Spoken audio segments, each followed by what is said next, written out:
This podcast is for informational purposes only. It is not intended to provide medical advice.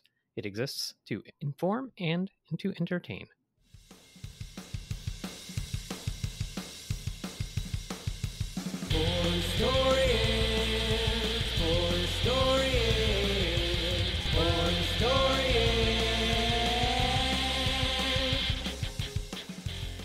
Welcome, everyone. This is Poor Historians, a podcast misadventuring into the archives of medical history and beyond. Each show, we dissect a history of medicine topic from the past to learn a little something about how medicine got to be the way that it is today.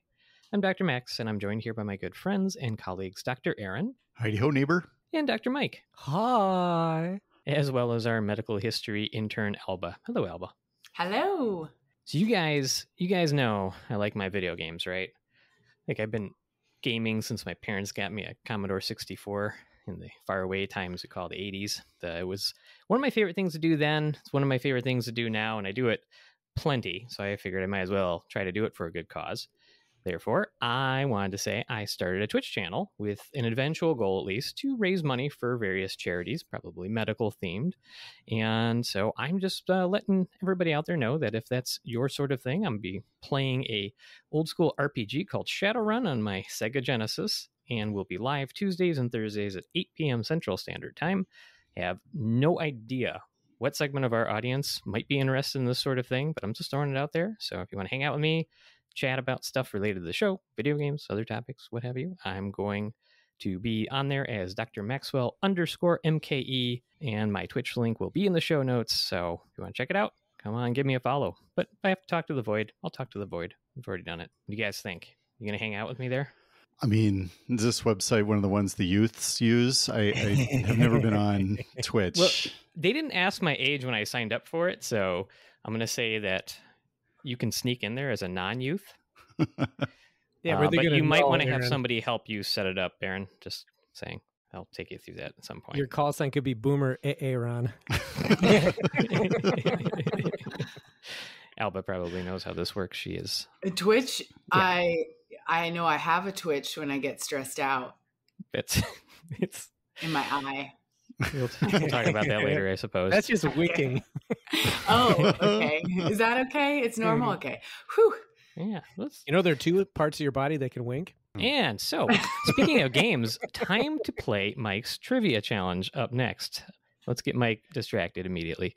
This is the part of the show where you send us medical history trivia questions, and we'll see if Mike knows the answer without preparation. If he gets it wrong, the listener is awarded a contrived medical eponym in their honor. If he does know the answer, the opposite of whatever that is happens. So, Mike, are you ready to go? I am ready. Okay. All right. Well, Waterhammer Pulses, Calgary, I haven't given you the questioner's name.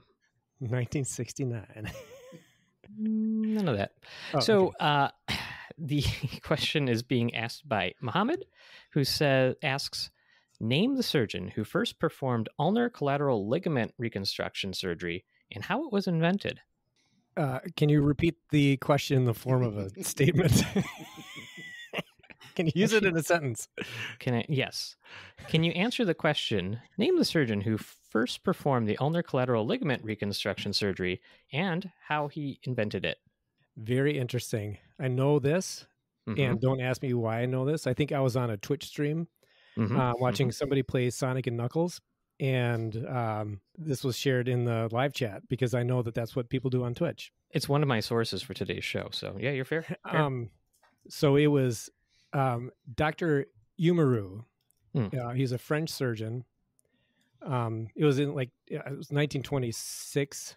He actually, I think, worked on the procedure for a while, but Umaru, it's spelled Humerus. And so, yeah, he did the procedure on a couple people. They all had penis elbow. It's like tennis elbow, but with a P. And they all got markedly better after surgery. So 1927, Dr. Umaru, Humerus, France. Final answer? It's no, none of that. The correct answer was, and I thought there was a chance that you were going to be unusually overconfident and think you get this one because I thought I was like, oh wait, I think I know what the surgery is named. off the top of my head, and I would have been wrong too because it's a nice curveball. So the surgery is a famous surgery. A lot of people have actually heard of it for baseball pitchers, especially. Tommy John. Yeah, that's not the surgeon. See, that's what I kind of was like. Oh, it must be. That's who it is. No, it's not the surgeon. That was the first patient. So the surgeon who invented it was Dr. Frank Jobe. He was an orthopedic surgeon, and he happened to be a Los Angeles Dodgers fan. The first patient was, Tommy John, a left-handed pitcher for the Dodgers. And, they got the name of the procedure. The pitcher's ulnar collateral ligament, which is in the elbow, basically, as they throw the ball multiple times, can get like stretched or frayed or even tear. And it's like the pitch number is really kind of the big risk factor for this from what I read. So they either have to repair that tendon with the surgery, or they kind of replace it using a cadaver, or they can take a tendon from like your forearm or other various ligament tendon areas, and they can kind of make a new one. But the surgeon said, this Dr. Jobe, he said, I think you got about a 1 in 100 chance of playing again if I try the surgery out. And Tommy John was like, yeah, I like those odds. Let's do it. And it turns out, yeah, he did great. And he went on to like win 164 games after having the surgery. 124 games he won as a pitcher before. And by 2009, the odds of like a complete recovery were 85 to 92%. There is a percentage of time it just doesn't work and pitchers can't return to the game, if it does not end up successful. But I don't know, kind of cool procedure, cool question out of left field. It was a great question. Yeah, I literally, my mind drew a blank when there was more than 3 words strung together. I was like, yeah. Did you like the Umaru? That was, I did. Good. Well, see, I was worried that it was some sort of like euphemism I'd have to look up before I let it go out on the show, but then I realized what you were doing, and I was proud of you. To say French humorous. I don't know. It was a clean joke. No, I enjoyed it. Yeah. It's very nice. But here's the good news, Mike. This means we get to give Muhammad a eponym. All right. So are you ready for this one? Mm-hmm. All right. I got to see if I can even pronounce this. So this eponym is Muhammad's spherometric curvicular displacement syndrome. And this is the name for individuals who have an inherent talent for distorting the flight path of a thrown ball to a filthy pathologic degree. The peculiar arrangement of their forearm and elbow musculoskeletal structure with this condition is such that any ball thrown towards a target will be really difficult to intersect with a bat or similar sports cudgel because it's just pure nasty pitch. And that is Muhammad's spherometric curvicular displacement syndrome. Pretty cool. You guys don't know this about me, but I played baseball in high school. Wasn't terribly good, but no. So I was a pitcher, and like my frame, like how I look. So I think the fastest I ever threw was probably 65 miles an hour. Nice. But I was known for throwing a lot of pitches. Like my senior year, I pitched in almost every game, and now I can't even throw a Frisbee without having to ice my shoulder because we didn't have pitch counts back then. But the interesting story was that I threw so much junk, and I watched, I think it was Rick Sutcliffe, who played for the Cubs way back in the 80s, and heard that he threw a screwball. So I tried to throw a screwball in a game once. So a screwball is like a reverse curveball. And I threw it over the backstop. You curved it up, not down. So yeah, it almost had the Muhammad's eponym there. I like that you have an idea to try a new pitch and you do it for the first time in a game. In a game, yep. Yeah, first time I ever tried. I respect that is Dr. Mike in a nutshell. It's pretty amazing. It was great. Everyone's like, "What the hell just happened?" And you know what? You didn't know it at the time, but then fast forward 40 or 50 years later, however long it was since you were in high school. Yeah, not that long. And you got to say that as a humorous bit on a podcast. So it was worth it. Mm-hmm. Got to regale the listeners about my high school baseball exploits. I still have my stirrups. I wear them occasionally. I'm not going to tell you when. I'm glad of that. So if you'd like to send us a question to use to hear your name called out over the airwaves and to be potentially awarded your own medical eponym, fancy type word, please check out the show notes or go over to our website to see how to get us a submission. Cool. You wear them at work, don't you, Mike? He wears them at work. No. We're going to talk about a fancy case. We're going to try to figure it out. We're going to travel to a different time period. I know we always do, but we're going to get away from the Victorian era. I want to take you in the way back. All right. Ooh.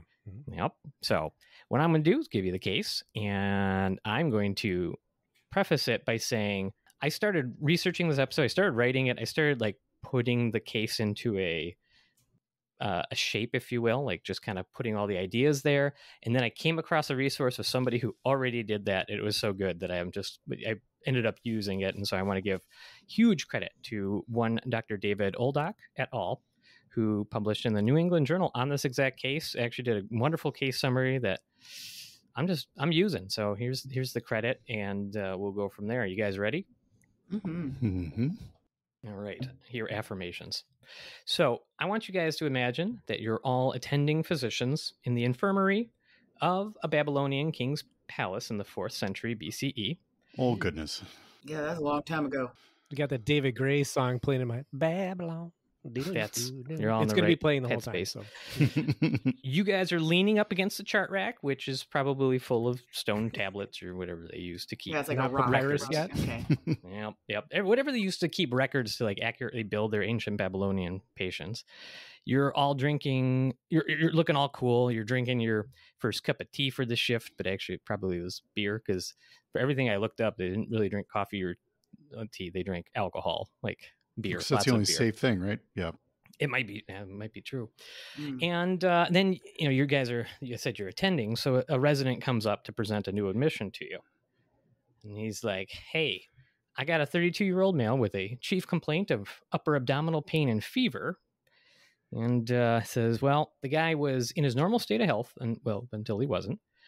The other night, he was enjoying 12 pints of wine. An activity which he said he did in moderation from time to time. Moderation. Yep. Yeah, how does it? Okay. The next Moderation day, in 12, but okay. The next day, he developed fatigue and generalized body aches.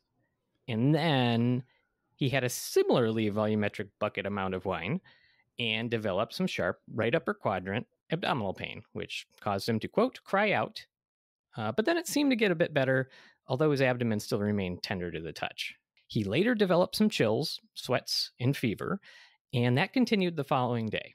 He tried bathing in cool water and drinking more alcohol, and he did start to feel better after a few days, but his fever came back, however, and now he had rigors, which are like shaking chills, teeth chattering from fever sort of thing. He had no appetite and worsening fatigue over the prior couple of days. So now, by the 6th day of illness and further cool baths and like more drinking of wine to quench his thirst, he is brought to this resident with a severely high fever. He's unable to speak.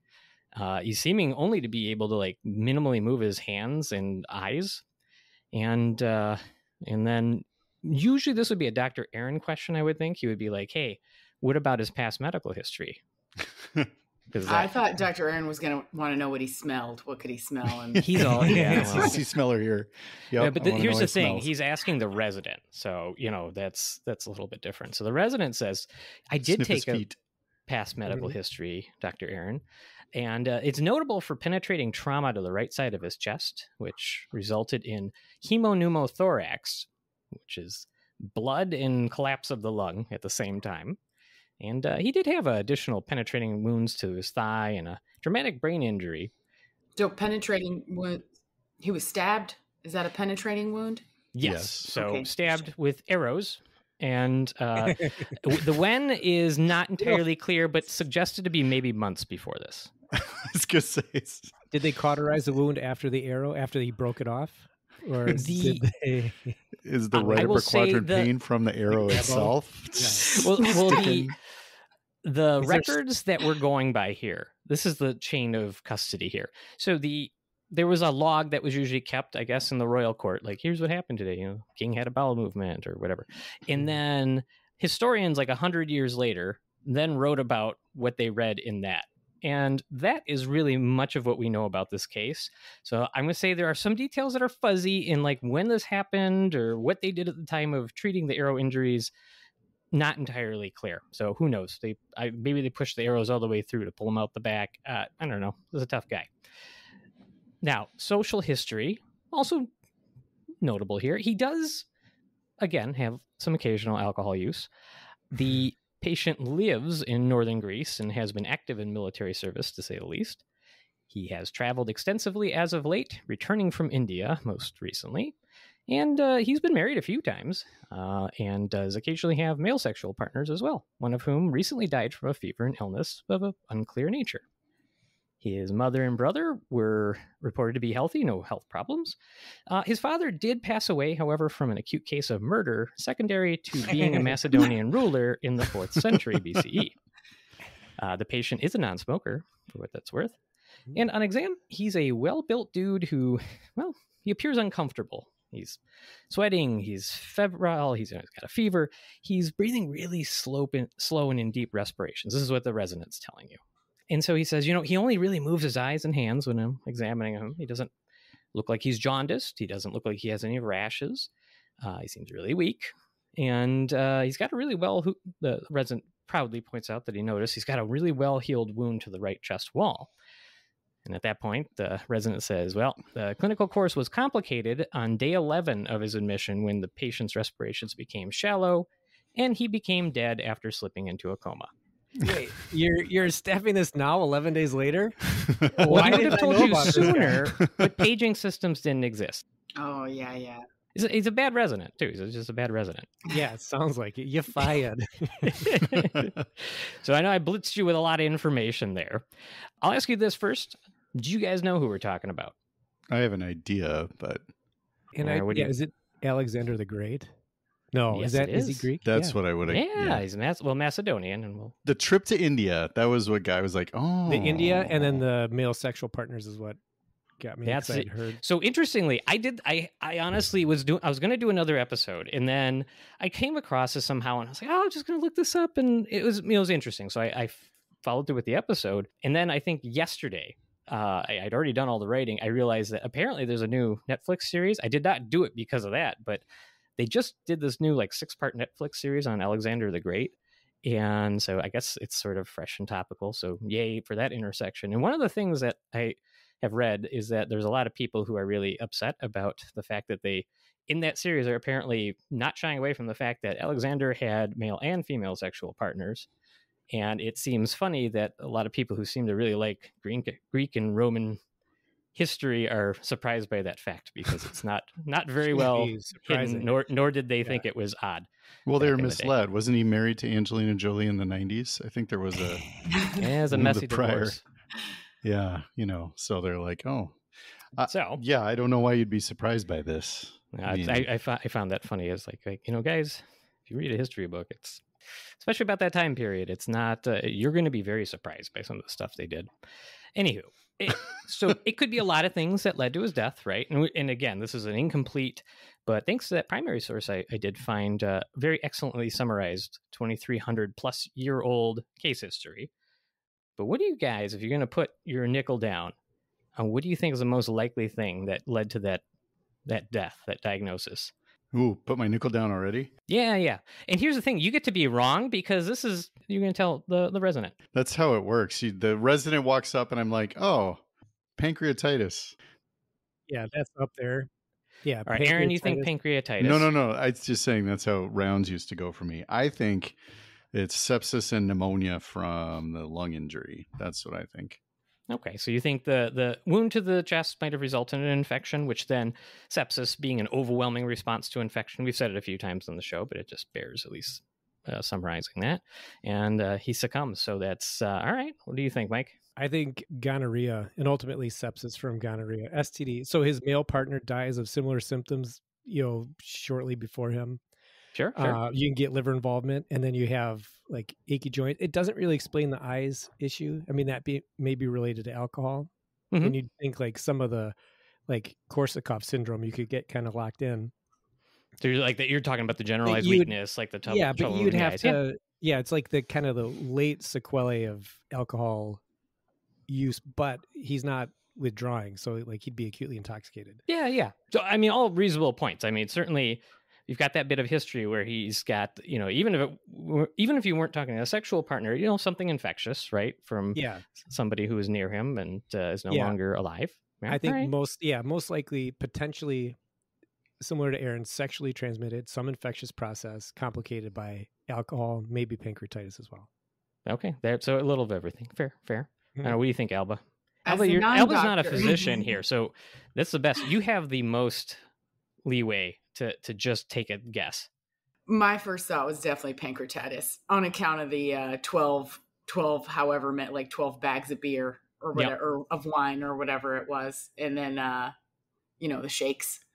Well, at least the abdominal pain, the shakes, I was like the Rigers, that like shaking chills kind of thing. Okay. Pancreas exploded. That would have been mine.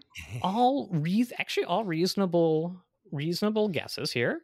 So let's figure out what the expert consensus is, and we'll go from there. So, we're a medical history show, and the benefit to being a medical history show is that I can take license to be really brief about the non-medical history aspects of Alexander the Great's life and, his conquests, because they'd be their own show, and again, part of a 6-part Netflix series even. So suffice to say, Alexander the Great did some stuff. I mean, a lot of stuff, and I'll go over some of it because it's, want to build the story. I have a question. Was he ever Alexander the Good or Alexander the Average? When did he become Alexander the Great? He started out that way.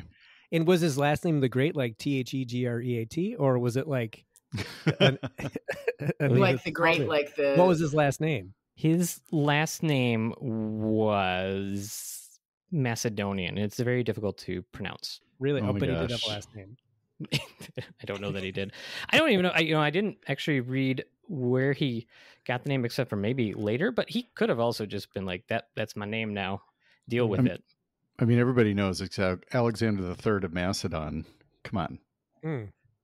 There's only been 3 Alexanders? We should take away Aaron's Googling abilities. He comes across sounding smarter than he is. So, Alexander was born in 356 BCE to King Philip of Macedonia. It was known to his friends as Phil the Thrill. And Alexander would go on to do stuff and things with his relatively short life. He is Alexander the Great, after all, and not Alexander the honorably mentioned. I knew that joke was coming. I couldn't remember when, Mike, and I wanted sorry. I'm going to leave it in there, damn it. Lots of those things were related to military prowess and having a mysterious death at a young age. Alexander had a formative childhood. He was hanging out with Aristotle and stuff, literally, who taught him rhetoric, science, philosophy at age 13. And that's a pretty good start to life, I would think, and go on to do great things then. I don't know that that's when he got the nickname, though. Well, he might have picked up some of his habits from Aristotle, because that's where I heard about the other things. Is it? Fair enough. Yeah. Mm-hmm. Alexander's relationship with King Phil, his father, had some ups and downs. So Phil gets married again in 338 BCE, and he could have multiple wives because that was the style. Alex was 18 at the time, and he gets into a drunken spat with his dad. Messy argument at the wedding banquet of all places. And that, as far as I was able to find, is the first time we can trace the time-honored tradition of having messy family situations erupt at weddings. So there you go. There's bonus information. Nice thing is, though, instead of killing his son for being mouthy, King Phil exiles Alexander for 6 months, lets him cool down, and then it sounds like they're more or less good at that point. I'm sure there's some complications, but didn't read about anything else too messy. I'm not going to call her mom, Dad. Her name is Janice. It's not mom. I'm not calling her Janice the Great either.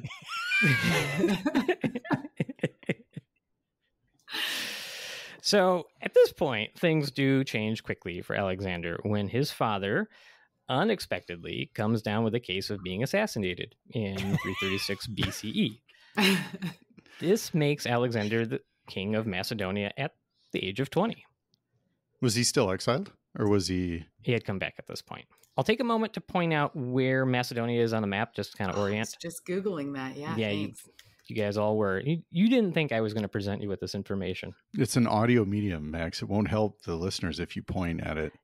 If I build a word picture, well. Ooh, word picture. Much of, basically, Macedonia was in the area where much of it would have been the land of Greece. Mm-hmm. It extends into Bulgaria, Serbia, Kosovo, and Albania. And right in all that area is a country called North Macedonia, which still exists today, and where we have a wildly devoted fan base for the show. By that I mean we have 2 downloads from there ever, but we have 2 downloads from North We have 2 Macedonia. downloads from Nice. there? Absolutely. Oh, shout out to the North Macedonians. Wow. Okay. If you're a North Macedonian and you're listening to this show, please send us a message because that would be amazing. So at the time, Alexander takes over. Macedonia is in rough shape, and everybody's mad that he's the king. And there's like revolts and stuff. It's a bad start. I'm summarizing a little bit there, but that's just kind of how it goes.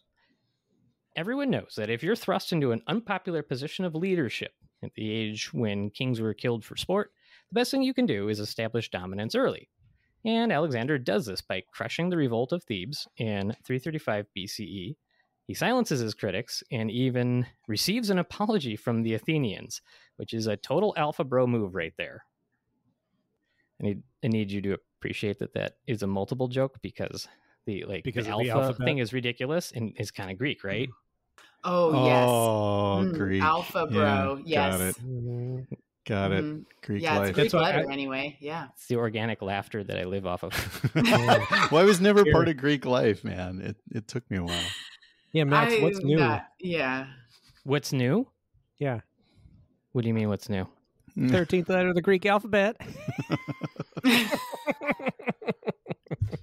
See, this I is quit the show.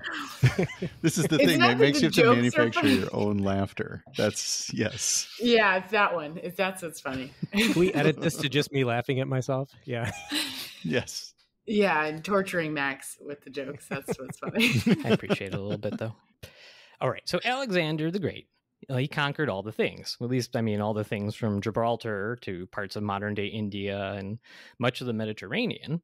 One of his most famous beefs was with Persia, which he invades in 334 BCE and basically takes city after city on his way to Egypt, which was then under Persian rule. And he goes as far as to declare himself pharaoh in 331, founded Alexandria, and then he finds contentment in his achievements and retires young, surrounded by adoring subjects. Except that he does not.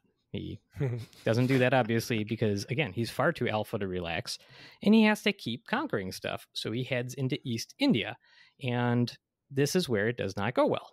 And apparently, he takes with him 120,000 infantry, 15,000 cavalry, and he brings back 1 out of 4 of those total. Which, one of the most surprising facts to me reading all that was that he found that many battle-ready people in that succinct geographic location in the ancient world. It was like, what, a third of the world's population back then? Like, fought for him?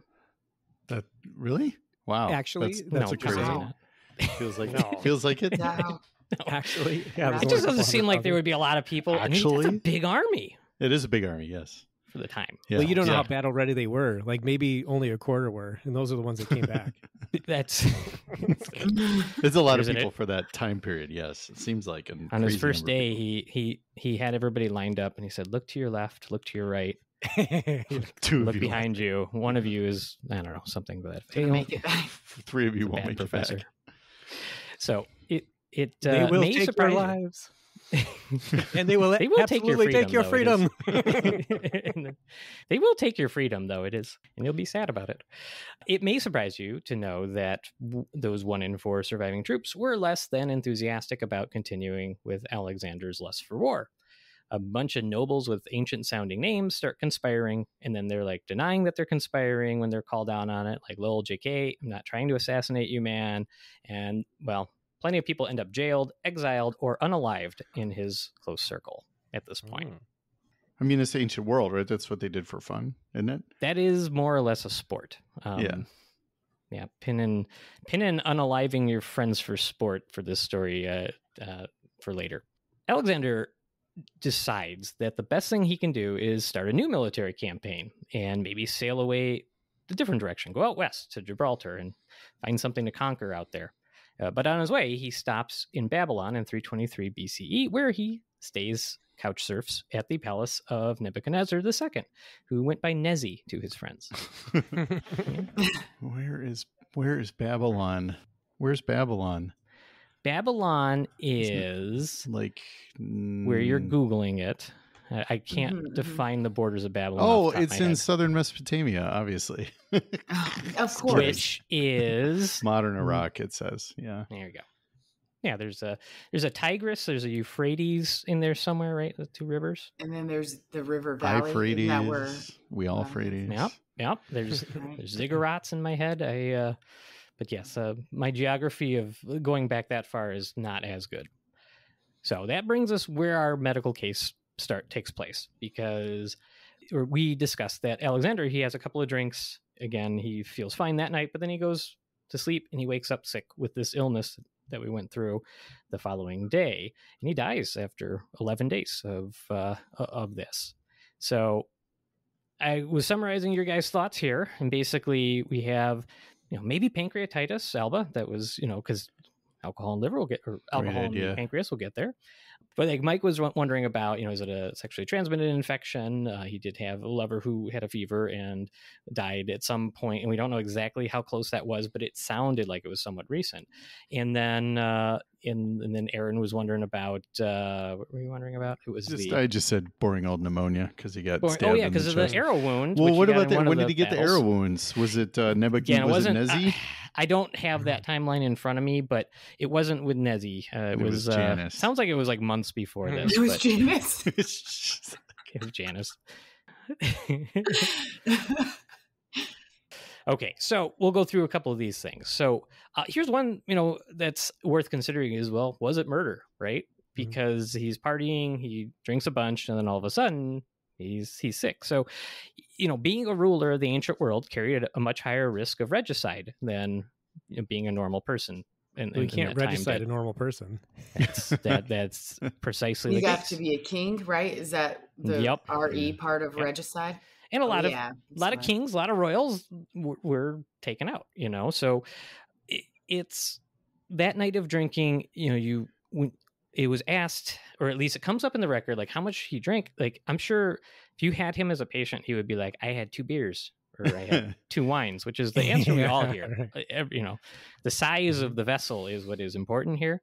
And they would describe him drinking in like quantities of bowls of, or buckets of, and the 12 liters, I don't know how that number, I actually pulled that from the case summary. So that was somewhere they extrapolate, it might be that much wine in one sitting for him. And you said liters or pints? Pints. Actually, I think I did say pints. So yeah. So people were smaller back then too, right? So yeah, absolutely. More. Your average person was 2'5" back then. And that's a lot. And we don't know what the units of measurement. Yeah, if we were trying to say they might have been Hobbit pints. Yeah, it could have been like shot glasses. Okay. Well, you said he was an alpha bro, so he had to drink it out of probably a trash can in the front yard in front of the palace with the watermelon floating in it. Is that through a hose? His friend stood on the top of the castle. Handstand. It was probably a clay pot, Aaron, but yeah, I mean, otherwise all that tracks. So the question is, I think, was something in that wine, right? Now, poisons were not a new thing in the ancient world. I mean, just ask Socrates. So they had very much knowledge of how to poison somebody. And there's a few different things you could probably put into wine that would do it. We've had more than one case on the show featuring things like heavy metal poisoning. And I'm not talking about Flesh God Apocalypse heavy metal, which is one of my favorite band names, but rather like arsenic and, or lead as possible culprits there. Lead is questioned here, given speculation that wine, which was often homemade and then stored in pottery, pottery had lead in its glazes back then. And so the question is, could he have drank the wine that came from this vessel and then had lead poisoning? But you would kind of expect with that picture, you're going to get more of a chronic lead poisoning, which would maybe knock down your blood counts, that sort of thing. Shouldn't make you, at least in this case, very ill. So that's not believed to be very likely. Maybe more likely would be something like arsenic, which we've had a couple of cases. Wasn't that the culprit in the pie episode? Mm-hmm. Yeah. So it wouldn't give you the other infectious symptoms though, unless he aspirated or something. Great point. And that's actually what a lot of the experts say. So yeah, arsenic was definitely known to people of the time. The Greek physicians, including this guy named Hippocrates, something like that, he used to use it to treat ulcers. And, name recognition aside, sure, I think Hippocrates was bad at medicine, but I mean, most of his contemporaries were, because they just were, their medicine, they had no scientific method. They were just making stuff up. And so, but I bring this up to say they knew what arsenic was, and large quantities of arsenic taken at once can definitely cause inflammation of the intestinal lining. It can cause your bowels to hemorrhage and bleed. You can develop shock. You can develop pulmonary edema, fluid in the lungs, because the arsenic causes all your capillaries to leak too at high enough doses. And it can give you a progressive neuropathy where your nerves aren't working as well. It could cause weakness that might look like this. So it's a realistic culprit. But yeah, Mike, you pointed out actually what a lot of the experts said. It doesn't really explain why he had fevers and kind of these very overtly described infectious symptoms. So arsenic, neat, maybe, but not what the experts really think happened here. So Wait, the next question. You're not going to tell me there's a rabies, are you? Because if you are, I'm just going to log off. It's not rabies. Not this time. Okay, good. Next one will be. All right. So what about just alcohol related? So Alba, you touched on this a little bit with the pancreatitis, right? Which can be related to alcohol. So, yep, Alexander the Great loved alcohol. In many accounts, he'd drink large quantities of wine, and he would even call for wine to quench his thirst, quote unquote, when he was dying of this illness. He wasn't calling for water, he was calling for wine. Now, it was described in a lot of the sources that that wasn't as weird, because a lot of people just drank alcohol as one of the safer fluids that you could have in the ancient world. So, but it's not totally clear to what degree he had an issue with alcohol. And I came across some really interesting articles that had researchers trying to use DSM-5 criteria to try to figure out if they thought he was alcohol dependent. And so the DSM-5, what's it? It's the diagnostic, scientific. Diagnostic and Statistical Manual of Mental Disorders, 5th edition, text revision. It's holding up my laptop. That's so That was awesome. a perfect toss. I knew you had it nearby. But so that there in the DSM, there's criteria. It says, if a patient has these things, like say for, let's say, depression or schizophrenia, there's sort of the guidelines for how you officially make that diagnosis. And so there's guidelines for alcohol dependence. Now the thing, and I think Mike, you might have pointed out that there really wasn't a definite description of withdrawal symptoms. Correct. Elba, you mentioned the shaking. And it might have been my description. Yeah. So that shaking is more of a fever shaking, the rigors. So gotcha. But this guy drinks a lot of alcohol. It's definitely reasonable to wonder about that. And some did wonder if he could have had alcohol withdrawal that did kill him. But there was no description of the shaking or hallucinations and those sort of things. So these researchers who applied the DSM-5 criteria said, no, we don't think he has alcohol dependence, which, okay, fair enough. But for all the quantity of drinking that he did, it's hard to say he didn't have some problematic and pathological relationship with alcohol. And on that note, Alexander did kill one of his best friends, whose name was Cletus. No way. No. Cletus. No, his name was Cletus? That's an ancient name. Cletus. Cletus. Oh, is it? Maybe it was Cletus or something. It's Cletus. It's his friend Cletus. So he and Cletus, true to form, get into an argument, I think because he was going to send Cletus out to do some military campaign that was really far away. And Cletus was like, you're totally pushing me off. I'm mad. And we're both drunk, blah, blah, blah, yelling back and forth. And Cletus, apparently, they remove them. They separate them. He leaves the room, and then he comes in, and they're trying to cool down Alexander the Great. And Cletus comes back in the door I got another thing to say. And then Alexander grabs a javelin and throws it through his chest. And I mean, yep. So I'm going to say he had a problematic relationship with alcohol. Yeah, isn't that one of the criteria? Ever done something you regret it? You know what? He might not regret it. Made a bad decision. He's like, I'm the king of Macedonia. Who are you? Yeah, ask him the cage questions. Do you think you have a problem? No. I'm not Alexander the Quitter. I'm Alexander the Great. That's right. Well, okay. So it's not clear if he drank every day. So, but clearly alcohol is something that could have caused problems in his life. did he ride a horse into battle drunk? It's probably difficult to do. I'm guessing he might have been sober during the battles. It seems like the accounts tend to favor that when he partied, and then there were times when he didn't. So hard to say for sure. But I think, Albie, you raise an interesting point. Like the pancreatitis was kind of one of the first thoughts I had when I read the case before I kind of read the consensus. And pancreatitis. So inflammation of the pancreas. It is very common to happen after you have alcohol. In fact, I think it usually changes. Like it's number one cause or the number two cause behind gallstones in the U.S. and most of the developed world. Alcohol, for some reason, which from my refresher on this, is not really well understood, it can inflame the pancreas. So this organ is pretty important. What's the saying the surgeons have about the pancreas? Are you going to bleep it out? Don't. What's that? Are you going to bleep it out? Yes. Go for it. You're in this. What's the scene? When do you learn this phrase? You should set that for the listeners. You learn it early on in your surgical rotation, probably as a third-year med student. And it's in your book, and it doesn't say this, but everybody knows that you don't with the pancreas. Yeah, you can do anything with any of the other organs, but you never that with the pancreas. So it is important. It does help with digestion. It actually makes digestive juices, especially for like fats and stuff, and it anatomically sprays them into the intestine so you can break down food. But it also helps with your endocrine system, and it makes insulin for another way. So it helps with regulation of sugar. It's just a really important organ. It does other stuff too, but we're going to keep it simple. So the thing is, when you drink alcohol and the pancreas gets all inflamed and sad, it can then start to digest itself, which is extremely painful. And the pancreas is like located right under your xiphoid process, your solar plexus, and towards the back of your abdomen.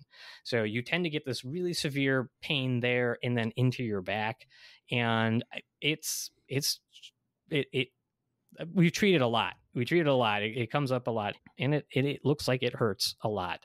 And you can have pancreatitis for other reasons if you get gallstones and those sort of things. But it can vary from a very mild thing that's uncomfortable to deadly. I mean, it's really a big scope that this illness can encompass.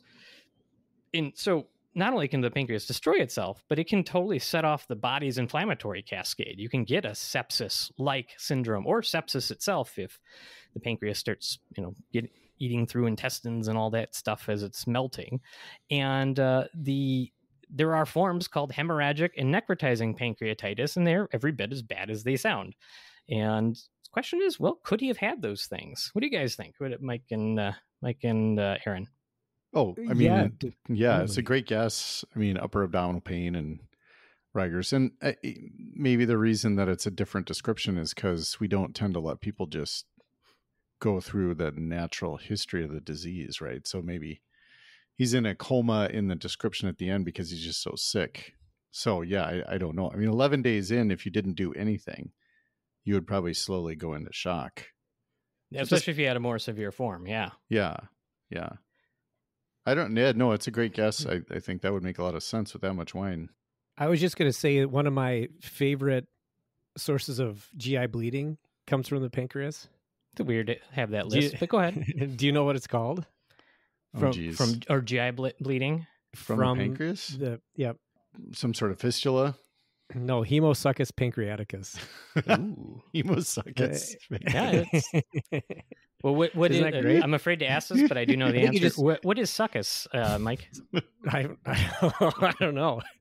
It's like secretion. It's just like secretion. So I believe it just means secretion. Wait, is that a real word or is that a Mike pun? It's a real thing. Hemosuccus pancreaticus is real. Yeah.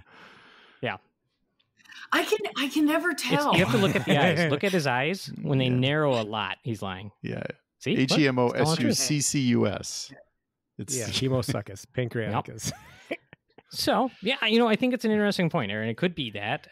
It's certainly, I think there's a couple of things that made me wonder about it. So his abdominal pain is quick up front, and then they sort of describe it alleviates, although it was very severe. And then he kind of develops fevers and things. And usually pancreatitis pain is very constant, right? But it's still, some of this does fit the story. And I think the other bit that's sort of in question here is this sort of generalized weakness. It's like he can only move his eyes or he's barely moving his hands. And so that's interesting. And I don't know. Well, would those two things be related would be a question. And my only other thought was that did anyone try to pick his hand up and see if he would let it hit his face? I did not come across that in the historical record, but they did pick his hand up twice, and then it dropped. And then on the third he could have time, been faking it. It dropped again, so they counted him out. He lost the match. Yeah. Yep. Anywho, everything is wrestling. Fever and infection is our next category. Alexander the Great had many days of fever following that initial abdominal pain, and this raises a question of an infectious disease.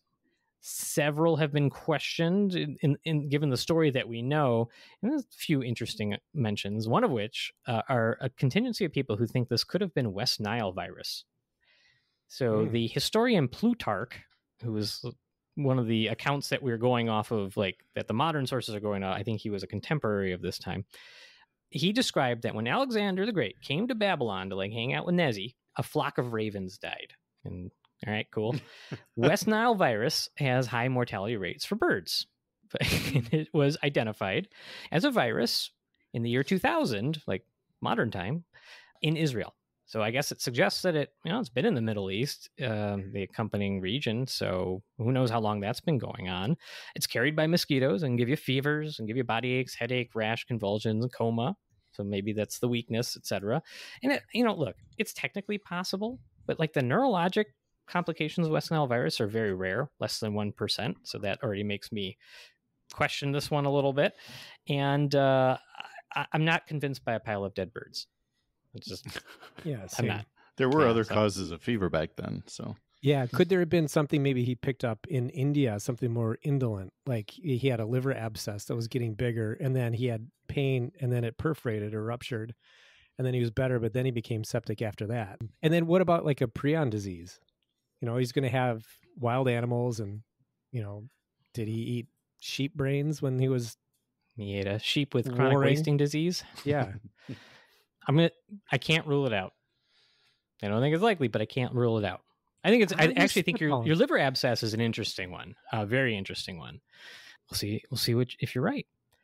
So there's a bazillion other infectious disease agents, right? And so I won't belabor it. We won't go through them all. I'm going to jump to what the expert opinion and consensus is. So we'll kind of get the best answer we have on all this. And the summary of the case I used in the beginning was written by an infectious disease specialist named Dr. David Oldock. And his paper on the subject, not only my primary source, but very thorough in the description of the case and kind of the reasoning. And so I initially thought, I was with Elba on this. I was like, I think this is like a pancreatitis or something like that. But kind of here's what they're thinking. We return to an old friend of the show, typhoid, which is caused by salmonella, can lead to many of the things we see in Alexander's death. We'll go through them. The bacterial infection that we talked about in the Typhoid Mary episode can potentially cause this picture. So one of the fun citations that was in this article was that Dr. William Osler, who we haven't done an episode about, but was like a giant of, I don't know, like late medicine. 19th century and like early 20th century medicine. Like he's all over our textbooks. He did a couple studies, or what passed for studies back in the day, on typhoid. And about 60% of cases were observed to have pretty significant abdominal pain. And it could be intermittent, certainly. And typhoid was everywhere back in the day. So in addition to that, some also wonder about Alexander the Great's lover, who had the fever and died. We don't have any real evidence of what they had. And so it is certainly possible that if they were in contact in the prior few weeks, that he could have transmitted it to him. And look, okay, abdominal pain by itself isn't like enough to make this diagnosis, but there's a complication that can happen with typhoid, and that is intestinal perforation. Mm-hmm. And basically the infection leads to a breakdown of the lining of the intestine, which could then cause sudden pain, hence the perforation, that sudden crying out pain in the beginning. then you can imagine the substance, like the partially digested food and like bajillion bacteria and 6 gallons of wine, go from inside the intestines and they spill outside onto the peritoneum, which is the lining of your abdomen. And this can cause overwhelming pain, overwhelming infection and sepsis-like symptoms. And you get peritonitis, which is bad. It's pretty much almost always bad. You never want peritonitis, and especially in a day thousands of years before any antibiotics or like surgical treatments, it's extremely bad. So that means the lining of your abdomen is inflamed. Like the encasement of all your organs, the encasement of the entire abdominal cavity is all considered to be peritoneum. And if it gets inflamed, it just sort of like, I don't know how to put it, like it just becomes an overwhelming source of like usually pain, infection, and it can be significantly, it can be fatal in many cases. It's going to be less so in our modern time, but back then, I don't know what the survival rate would be. I imagine very bad. Was it less likely fatal, or we just recognize it more quickly because we send everybody to CT scan? We do probably. That. We do. Yeah. I think you're probably right, and we can give antibiotics before. Yeah, conditions that cause peritonitis get to be peritonitis, you know. But if somebody had like for example, a perforated appendix, they would still be pretty sick. They'd get IV antibiotics and surgery within the first 12 to 24 hours at minimum, and then they would probably stay in the hospital for like a week, roughly, right? I mean, ish, somewhere on that. That's about right. So like, they're still sick. I always forget about this one because back in the day, right? I'm like, well, I would just send them to the CT scanner as soon as I touched their belly and it hurt really bad, you know? So I forget. Also, perforations are less common than they used to be because we have fewer typhoid infections. If your ulcers used to do it all the time, and we don't have those get as bad as they used to because of medicines. So yeah, I forget about this one a lot. Yep. Did you guys ever see, it was either Young Guns or Young Guns 2. Oh, the one guy man, it's been forever. Got shot at the end. Spoilers. They're all the same. Only the names have changed. Yeah. And then, yeah, he like, just like they have him like suffer for like 3 days before that's always the image I have of peritonitis. Just this Wasn't slow, that a comedy? Terrible. Young Guns? Yeah. No. It is if you play the Benny Hill soundtrack on the background. No. I don't know. It's not Emilio Estevez. Do fast forward dying. All right. Well, the other thing that I've kind of been dancing around a little bit is this generalized weakness, right?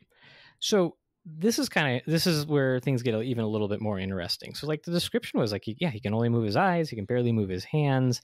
And there is suspicion here that he may have developed Guillain-Barré syndrome, which we'll talk about now. So Guillain-Barré syndrome is a neurologic complication which arises from lots of illnesses and causes. It tends to come on after an illness, and it can be from a viral illness. It can be from, a couple different things.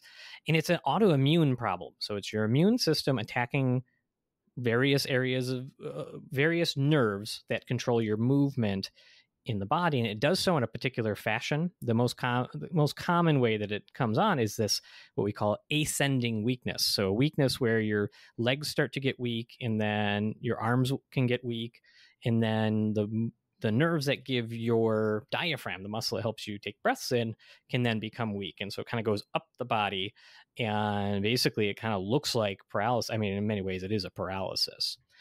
So here's the thing. It is a known complication of typhoid, especially, not to mention lots of other things that give you fever. It's also a known complication of bad pancreatitis, just to throw that out there.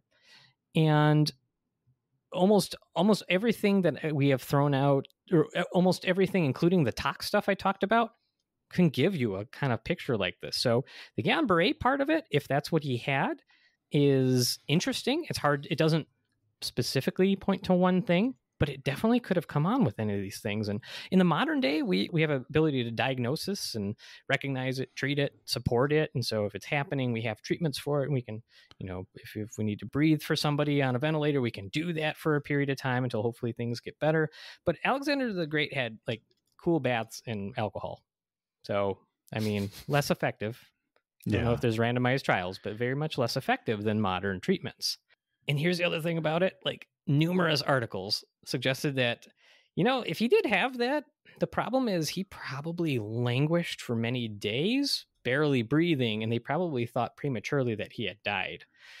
Not that they could have done anything about it, but there's a lot of suggestion that he could have been alive for days, barely breathing, and they just didn't notice it. Well, we just need to exhume him and do some tests. That see if he's still alive.